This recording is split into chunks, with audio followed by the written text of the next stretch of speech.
Bapak Ibu yang dimuliakan Allah Subhanahu wa taala, kullu mri'in tahta zilli shadaqatihi. Nanti kita di akhirat bangkit dari kubur. Idza samaa'u fatarat, langit terbelah. Wa idzal kawakibu tasarat, planet bertabrakan.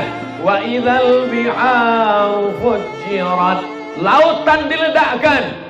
Wa idzal qubur bu'thirat, semua yang dikubur bangkit tegak berdiri di padang mahsyar. Alimat nafsum ma qaddamat wa akharat. Hari itu orang baru sadar apa yang sudah dibuatnya menjadi amal menghadap Allah Subhanahu wa taala. Tak ada tempat bernaung di padang mahsyar, karena tukang tenda pun tak mati bawa tenda. Tak ada. Lalu di mana kita bernaung di akhirat nanti? Tenda tak ada. Ada masjid. Wa takunul jibalu kal ihnil. Bukan mampus. Mampus. Berterbangan macam bulu kambing ditiup angin. Ambil bulu kambing, letakkan ke tapak tangan, tiupkan. Mampus. Berterbangan bulu kambing di hembus angin. Kalau tak dapat bulu kambing, bulu ketiak. Berterbangan macam bulu kambing di hembus angin. Gunung Kidul, Gunung Bromo, Gunung Kelut, Gunung Merapi, habis semuanya terbang. Tak ada tempat kita bernaung. Lalu di mana kita bernaung? Nabi SAW menjelaskan, kullu mri'in tahta zilli shadaqatiki, orang akan bernaung di bawah apa pula soman? Orang akan bernaung di bawah selawat pula katanya. Orang akan bernaung di bawah sedekah. Jadi kalau ada di antara ibu bapak ini yang bersedekah satu sak semen, nampak nanti di atasnya satu sak. Nampak satu sak. Kalau ada yang bersedekah satu triplek, nampak satu triplek. Kena hujan 3 kali bergulung. Tapi kalau ada yang bersedekah, dia banyak melimpah ruah, tiang-tiang cor besi, semen, posen pintu, maka itulah yang paling mulia. Saya tidak menyuruh bapak ibu bersedekah, saya cuma cerita aja. Oh sedekah silakan, tak sedekah tak apa-apa, tengok aja nanti di akhirat. Bapak ibu yang dimuliakan Allah Subhanahu wa taala, tempat kita bernaung tak lain tak bukan adalah sedekah. Ada yang tenggelam karena keringatnya sampai mata kaki, ada yang tenggelam sampai ke lutut, ada yang tenggelam sampai ke pinggang, ada yang tenggelam sampai ke dada, ada yang tenggelam sampai ke leher, ada yang tenggelam sampai ke kepala, menghadap mereka kepada Nabi Adam alaihissalam. Wahai Adam, kami tak tahan menunggu di padang mahsyar, panas, tolonglah menghadap kepada Allah supaya diputuskan pengadilan ini. Aku tak sanggup, kata Adam. Tolonglah Adam. Kata Adam, aku tak sanggup. Kenapa Adam? Dulu Allah melarang aku makan buah kuldi. La taqraba hadhihi syajarah, jangan kau dekati pokok ini. Allah melarang aku mendekati pokok kuldi. Bukan ku dekati, ku makan buahnya. Malu aku menghadap Allah. Minta mereka menghadap Adam. Adam tak sanggup menghadap Allah. Datang mereka menghadap Nuh. Wahai Nabi Nuh, tolonglah menghadap kepada Allah. Kata Nabi Nuh, anak kandungku ku ajak naik sampan. Ya bunayya rkam ma'ana. Wahai anakku, buah hati belayan jiwa, marilah naik ke sampan ayahna. Apa jawab Kan'an nama anaknya? Apa jawab Kan'an? Sa'awi ila jabali asimuni minal ma'. Aku akan naik ke atas bukit yang bisa menyelamatkan aku dari air banjir bandang. Banjir 40 hari 40 malam. Disangkanya macam banjir Sungai Deli. Tenggelam semua alam semesta. Naik air ke atas bukit. Tenggelamlah Kan'an, anak durhaka, anak Nabi Nuh alaihissalam. Tak sanggup aku menghadap Allah. Datang mereka menghadap kepada Nabi Musa alaihissalam. Kata Nabi Musa, aku tak sanggup menghadap Allah, karena ketika aku naik ke atas bukit Tursina menerima wahyu, umatku Bani Israel menyembah patung sapi yang berlobang lehernya, masuk angin kencang. Dibuat patung sapi, berlobang lehernya, masuk angin kencang, berbunyi sapi itu. Datang mereka menghadap kepada Nabi Isa. Wahai Nabi Isa, mintalah kepada Allah supaya diputuskan pengadilan. Kata Nabi Isa, aku tak sanggup menghadap Allah, karena mereka buatkan patungku dan mereka sembah aku. Aku malu menghadap Allah. Akhirnya mereka menghadap kepada Sayyidina wa Maulana Muhammad sallallahu alaihi. Makanya umat Nabi Ibrahim, umat Nabi Nuh, umat Nabi Musa, umat Nabi Isa ingin menjadi umat Nabi Muhammad sallallahu alaihi wasallam. Badannya paling kecil, umurnya paling pendek, amalnya paling sedikit, badannya paling ringan, tak sampai 50 kilo. Yang ambil sholat, yang lain lebih. Tapi dia lebih dulu masuk surga daripada umat-umat yang lain. Kenapa? Karena inilah yang berani menghadap Allah Subhanahu wa taala. Bapak Ibu yang dimuliakan Allah Subhanahu wa taala. Jadi kalau mau selamat, selama menunggu di padang mahsyar, yang bisa menjaga kita, yang bisa menaungi kita, yang bisa melindungi kita, hanya satu, sedekah. La ilaha illallah. Dia alih-alihkan juga lagi sholat, katanya. Payah betul lah cerita sedekah. Bapak Ibu yang dimuliakan Allah Subhanahu wa taala, kalau kau ketik 1 juta, ada uangmu di sana 100 juta, yang kau sedekahkan 1 juta, mati engkau. Yang kau bawa mati yang 100 juta, apa yang 1 juta? 1 juta? Masukkan 1 juta. Bapak Ibu yang dimuliakan Allah Subhanahu wa taala. Yang kedua, dawu mardhakum bis shadaqah. Obati orang yang sakit di antara kalian dengan sedekah. Sudah berobat ke dokter, tak juga sembuh.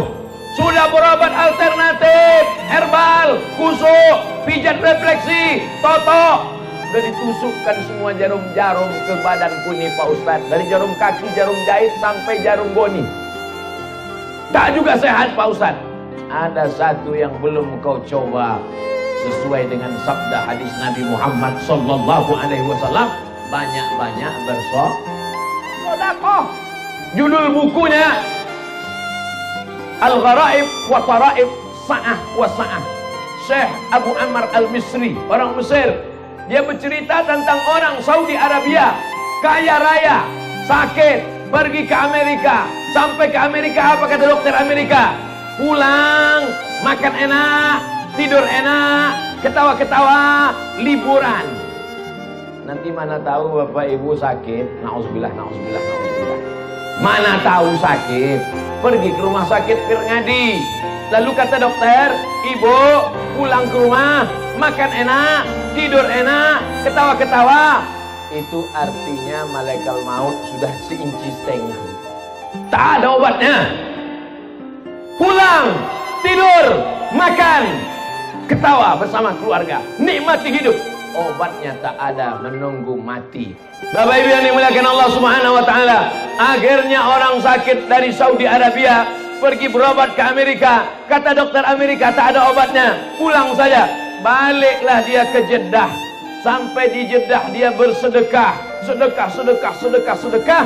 Setelah itu tak berapa lama dia pergi lagi ke Amerika. Medical check up terakhir, diperiksa sama dokter Amerika, dicek dari mulai urat ubun-ubun sampai kaki kepala. Dokter heran, kau berobat di mana? Kau makan herbal apa? Kau pakai alternatif apa? Kata dia, aku tak ada pakai apa-apa, yang ku pakai sabda Nabi Muhammad sallallahu alaihi wasallam, dawu mardhakum bis shadaqah, banyak-banyak bersedekah. Orang yang tak bertuhan, ateis, kafir, munafik, murtad, apa hubungan sedekah dengan penyakit, guys? Lagi kita yang beriman, yang percaya kepada Allah mudah saja. Penyakit datang dari mana? Dari Allah. Kesembuhan datang dari mana? Apa pula dokter spesialis? Huwadh-dharru huwan-nafi'u. Allah yang mendatangkan mudarat, Allah yang mendatangkan manfaat, Allah yang menolak mudarat. Iyamsaskallahu bidurrin fala kashifa lahu illahu. Kalau Allah mau mudaratkan engkau, tak ada yang bisa menyehatkan engkau. Tapi kalau Allah mau menyehatkan engkau, tak ada satupun yang bisa memudaratkan engkau. Itulah iman, itulah akidah, itulah Ahlussunnah wal Jamaah, itulah makna la ilaha. Itu. Kenapa Ustaz berapi-api? Kepanasan. Maka digulung bajunya dulu. Memang baju baru ini panas bawaannya. Baru dikasih orang tadi malam. Mereknya Casio, kasih orang. Baju dikasih orang, sorban dikasih orang, cincin dikasih orang, nyawa pun dikasih Allah. Kalau mau kapan dia mau dia cabut, betul? Maka ternyata sehatnya kita itu juga karena sedekah. Akhirnya apa yang terjadi? Apa hubungan penyakit dengan sedekah? Penyakit datangnya dari Allah, sedekah datangnya dari Allah. Ketika kita bersedekah, mengaji anak santriyah, mengajilah mereka tengah malam. Bismillahirrahmanirrahim. Yasin wal Qur'anil Hakim. Turun rahmat malaikat yang membelikan keramik, yang membelikan batu bata, yang membelikan semen, yang membelikan seng, yang memasangkan atap, kosen, pintu, jendela, AC, kipas angin.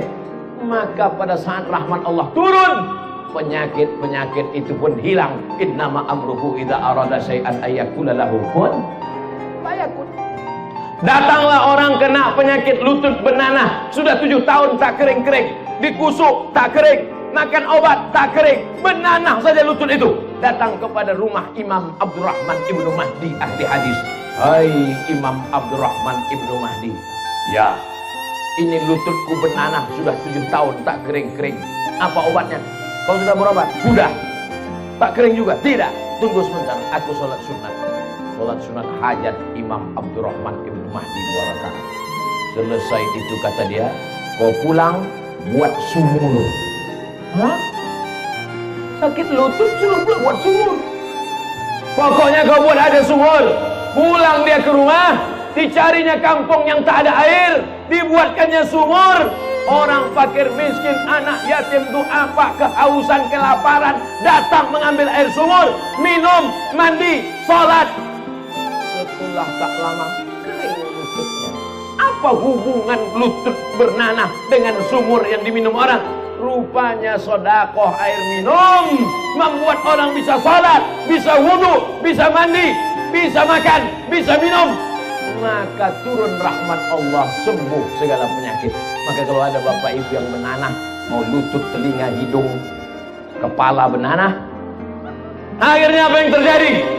Sembuh kering lututnya karena sedekah air minum. Jadi kalau ada jamaah ini mau bersedekah air minum, jangan sebotol 2 botol. Berapa sumur bor yang perlu dibangun, tak kering-kering. Hidupkan sampai hari kiamat, tak kering-kering. Mengalirlah pahalanya. Boleh saya niatkan untuk almarhumah omak saya Pak Ustaz? Mantap. Datang sahabat Nabi bertanya, ya Rasulullah, ya, ummi matat, emakku mati. Janganlah kasar kali Ustaz, meninggal. Terlalu lembut Pak Ustaz, maninan. Ummi matat, emakku meninggal. Apa atasaddaqu anha? Kalau aku bersedekah, apakah sampai pahalanya untuk dia? Kata Nabi, tasaddaq, bersedekahlah engkau, pahalanya sampai untuk dia. Ayu sadaqatu afdal? Apa sedekah yang paling afdal? Saqiyul ma, memberi air minum. Maka bersedekahlah sumur bor. Itulah yang akan menolong kita di hadapan Allah Subhanahu wa taala. Betul apa salah? Saya tak ada maksa Bapak Ibu. Kalau salah katakan salah. Saya sudah siap mau pulang ke rumah. Bapak Ibu yang dimuliakan Allah Subhanahu wa taala. Yang pertama, sedekah menjadi atap naungan di akhirat. Yang kedua, kalau mau sehat walafiat, bebas dari segala macam penyakit, banyak-banyak bersedekah. Saya ditanya sama jamaah, Ustaz Somad, kemarin kami tengok di Facebook di Aceh, lalu kemudian ke Medan, lalu kemudian ke Palembang, lalu kemudian ke Jakarta, lalu kemudian ke Makassar. Kenapa Ustaz sehat terus Pak Ustaz? Sehat saya karena didoakan jamaah. Didoakannya Ustaz Abdul Somad, alhamdulillah sehat walafiat. Kalau tiba-tiba nanti sakit, sakit bukan laknat, sakit bukan kutukan. Ma yusibul mu'min min nasabin wala wasabin wala saqamin wala syaukin. Demam, sakit, sampai duri yang menusuk tapak kaki. Sesungguhnya Allah ingin menghapuskan silap, salah dan dosa-dosa kita. Makanya kalau ada tetangga, kawan, sahabat kita sakit, si Anu kemana? Sakit. Mudah-mudahan diampunkan Allah dosanya ya. Gitu. Si Anu kemana? Sakit. Mampus di situ. Astagfirullah.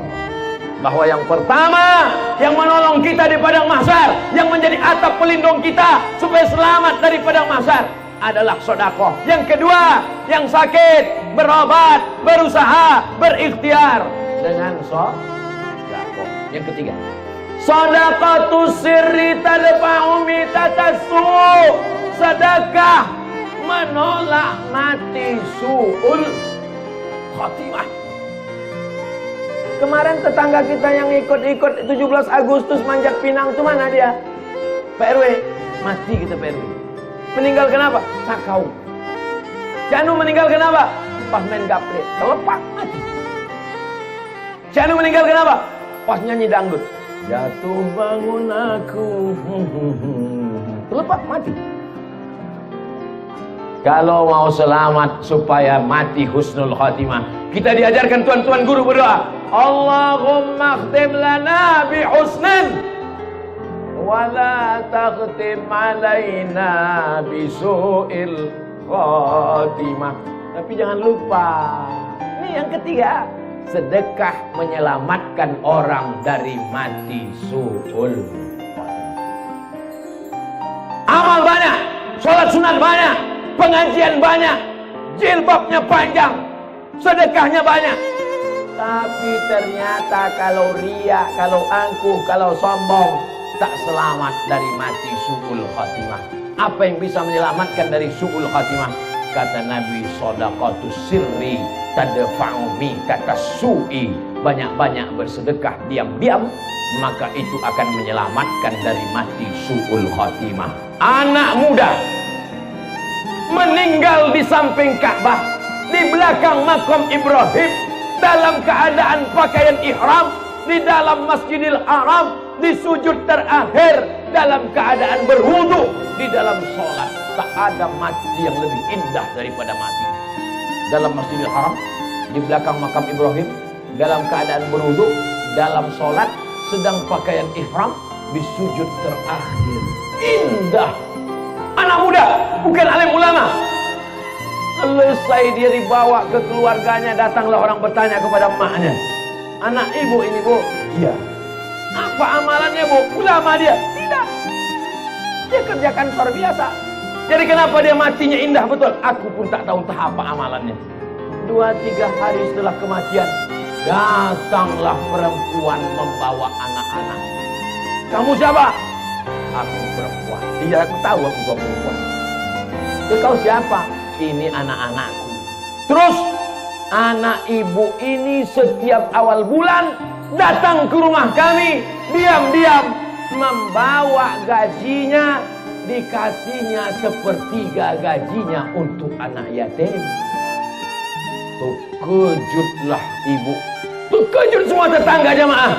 Kenapa dikasih Allah dia husnul khatimah? Karena sedekah. Makanya nanti ibu, mana tahu suami ibu meninggal, 2-3 hari sesudah itu datanglah janda membawa anak. Itulah tanda husnul. Tak ada yang mau mengaku. Sedekah ini luar biasa Bapak Ibu. Kawan saya dalam keadaan kesulitan, datang dia ke tempat Pak Kiai. Pak Kiai, aku hidupku sedang sempit, aku dalam keadaan susah, aku dalam stres, aku depresi.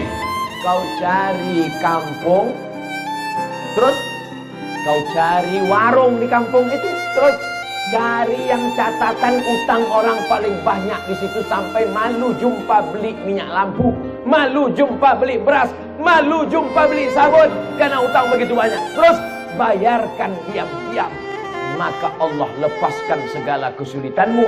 Wallahu fi aunil abdi maka nal abdu fi auni akhi. Allah akan menolong seorang hamba selama hambanya itu mau menolong saudaranya. Jadi masalah menolong orang dengan sodakoh ini Bapak Ibu luar biasa. Makanya orang-orang mati itu kalau sudah mati masuk ke liang lahat dikubur, ditanya Allah Ta'ala, hai mayat, mau kalian hidup lagi? Apa kata mayat-mayat itu menjawab, laula akhartani ila ajalin qarib, laula akhartani ila ajalin qarib. Kata mayat-mayat yang sudah masuk dalam kubur, kasihlah aku waktu sekejap aja ya Allah, kasihlah aku hidup sebentar saja ya Allah. Tak bisa sehari setengah hari, tak bisa setengah hari 1 jam, tak bisa 1 jam 1 menit, tak bisa 1 menit 1 detik, hidupkan aku.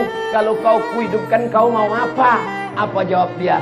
Fa'asaddaqa. Kalau aku hidup sekejap, aku mau bersedekah.